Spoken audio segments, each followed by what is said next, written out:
हुसैन खड़े हो, माविया के हाथ में हाथ दो, उसको अपना अमीर मानो जिसको हसन ने अमीर माना, उसको अपना खलीफा मानो जिसको हसन ने अपना खलीफा माना।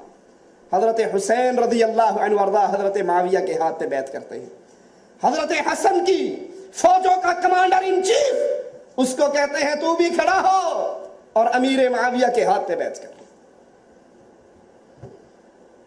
अब आइए साथ साथ आपके सामने शिया के अकायद टैली करता जाऊं। इनका अकीदा है, जिसको नेमतुल्लाह अल-जज़ायरी भी लिखता है, मुल्ला बाकर मजलिसी भी लिखता है, कि इमाम वहां से पानी पीता है जहां से नबी पीता है। इमाम मा कान व मा यकून का आलिम होता है। इमाम मासूम होता है, इमाम से गलती का तसव्वुर नहीं होता। इमाम भी, नबी भी मासूम है, इमाम भी मासूम है। और जब इमाम पर कोई जरूरत आती है, जैसे नबी पर वही उतरती थी, ऐसे हमारे इमाम पर भी वही उतरती है। इस अकीदे को सामने रखना। और जरा हजरत हसन के खिलाफत से दस्तबरदार होकर हाथ मुआविया के हाथ में देने के वाक़े को सामने रखकर जरा मुकाबला तो करना। आज की शीयत हजरत अमीर मुआविया पर कुफर का फतवा लगाती है। वो दूंगा आपको हवाला, इनकी किताबों से दूंगा। उसको जहन्नमी का लक़ब देती है। नऊज़ु बिल्लाह सुम्मा नऊज़ु बिल्लाह, नक़्ल कुफर कुफर नबाशित। तो जरा बताओ, जिस मुआविया पर तुम कुफर के फतवे लगा रहे हो, तुम्हारा इमाम मासूम सानी और इमाम मासूम सालिस उसको अपना इमाम मानता है, खलीफा मानता है, अपना आइडियल मानता है, रहबर मानता है, रहनुमा मानता है। ये शहजादा सब्ज़े कबा, इस मेरे शहनशाह का तारीख में किरदार लिखा गया कि इस मेरे मौला ने सुलह की थी, और आज तक हमें दुश्मन जीने नहीं देता कि हसन ने सुलह की थी। लिहाजा शियों को भी चाहिए कि उस बंदे के साथ नरम रवैया रखें, इसलिए कि हसन ने सुलह की थी। लफ्ज़ सुलह बताता है कि कभी जंग थी,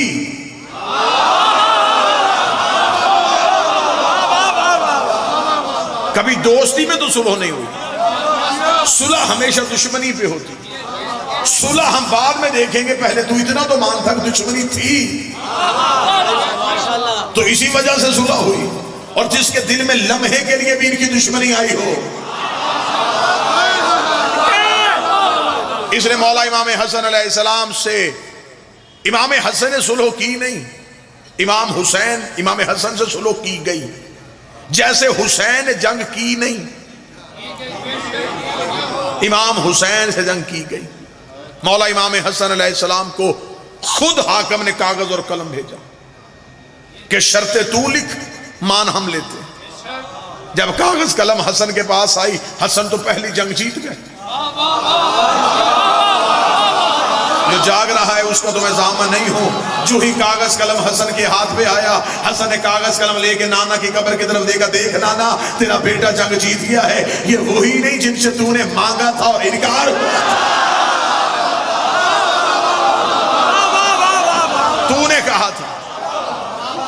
और आज देख कागज कलम मेरे दरवाजे पे आ गया। माशाअल्लाह। इमाम हसन अलैहिस्सलाम ने तो सुलह की पहली शर्त लिखी। लाहौर में मैं पहली शर्त पढ़ने लगा। ये शर्त नहीं थी, ये हसन के लड़ने का तरीका था। इमाम हसन ने तलवार नहीं उठाई, कलम के साथ जंग की। इतना गहरा जख्म दिया मलूकियत को कि आज तक मलूकियत हसन का दिया हुआ जख्म भर नहीं रही। क्या जख्म दिया? इमाम हसन ने पहली शर्त क्या लिखी? जो नौजवान बच्चे बैठे, इमाम हसन का पहली शर्त, आज के बाद हाकिम सुन्नत कुरान और सुन्नत पे अमल करेगा। माशाअल्लाह माशाअल्लाह। आज के बाद ये लिखे, ये कुरान और सुन्नत पे अमल करेगा। अगर ये पहले करता था तो इसने शर्त क्यों मानी?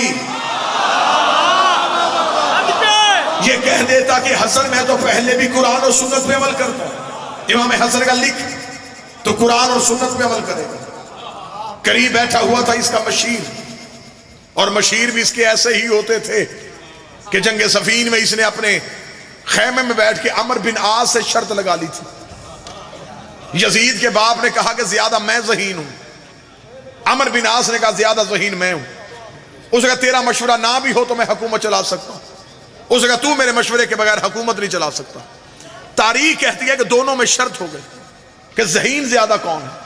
अमर बिन आस ने कहा चल मैं तुझे एक बात बताता हूं, कान मेरे करीब कर।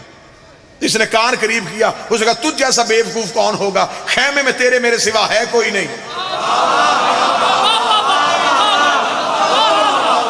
जहां अकल के फैसले ऐसे होते हो वहां हुज्जत का मुकाबला कैसे हो सकता। आज के बाद तू कुरान और सुन्नत पे अमल करेगा। करीब बैठा हुआ था इसका मशीर। इसने यजीद के बाप से कहा इसने रुक, मैं नाम नहीं लूंगा, मैं सिर्फ यजीद का बाप ही कहूंगा।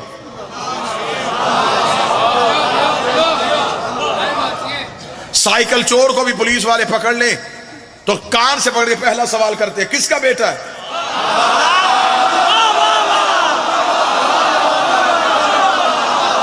मेरा ख्याल है कि उनके लिए सबसे बड़ी मौत ही यह है जब क़यामत वाले दिन फरिश्ते कान से पकड़े पूछेंगे बता किसका बेटा है। आज के बाद तू कुरान और सुन्नत पे अमल करेगा। अमर ने कहा एक शर्त तू भी लिखवा दे। मैं हिस्ट्री आपके सामने पढ़ रहा हूं। इसने कहा एक शर्त हसन तूने लिखी, एक हम लिखवाएंगे। इमाम हसन ने मुस्कुराकर लिखवा। इसका लिख शर्त कि सिर्फ कुरान और सुन्नत पे अमल नहीं होगा, सीरत शेखैन पे भी अमल होगा। सीरत शेखैन जो पहली खिलाफतों का दौर गुजरा था उन पे भी अमल होगा। ये शर्त कहनी थी। इमाम हसन के चेहरे पे मुस्कुराहट आई। इसने कहा हसन हमने तेरी शर्त मानी, तू हमारी शर्त क्यों नहीं मान रहा। इमाम हसन ने कहा लिख दूं।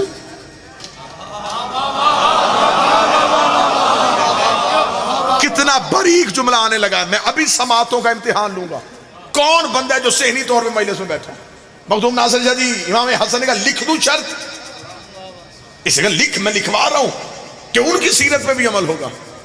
इमाम हसन का देख ले मैं लिखने लगा हूं, ये शर्त तूने लिखवाई है। उसने कहा हाँ मैंने लिखवाई है। इमाम हसन ने कहा लिख दे। अगर ये कहते हैं ये तस्लीम कर गए हैं सीरत शेखैन पे अमल होगा। जब मैंने कुरान और सुन्नत वाली शर्त लिख दी थी तो दूसरी सीरत लिखवाने की जरूरत ही नहीं थी। इन्होंने खुद तस्लीम कर लिया कि वो भी कुरान और सुन्नत पे अमल नहीं करते थे। बोलो जो हसन के नौकर बैठे। अगर इनकी सीरत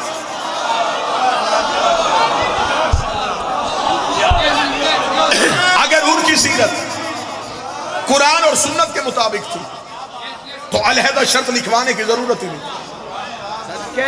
हाकम के चेहरे पे मौत का पसीना आया। इमाम हसन ने कहा मेरी बारी है, अगली शर्त मैं लिखवाऊंगा। हसन ने कहा फिर इस शर्त के बाद मैं कोई शर्त नहीं लिखवाऊंगा।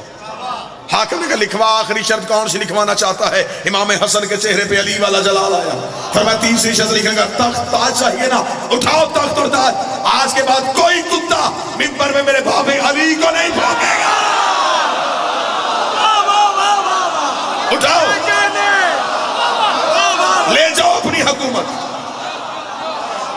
आज के बाद कोई भी मेरे बाबे अली को नहीं भौंके। नमाज जुम्मा के खुतबों में मेरे मालिक अली के खिलाफ बकवास की जाती थी।